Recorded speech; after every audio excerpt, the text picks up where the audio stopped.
Alright guys, today I'm doing a review of these organic crispy sweet potato fries. I got these at COSTCO. They were on sale, so as you can see, made in Canada, organic. And they're straight cut. And if you can see, gluten-free. This is a big bag. So there is the nutrient found. If you guys want to read it, pause the video.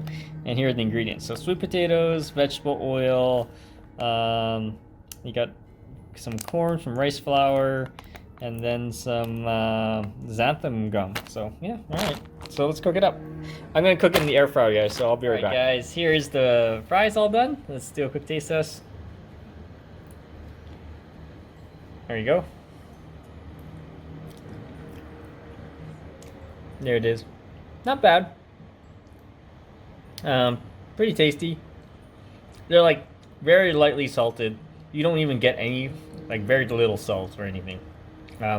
It's just basically fried yams. Not bad though. If you have any questions, comments, guys, please subscribe to the channel.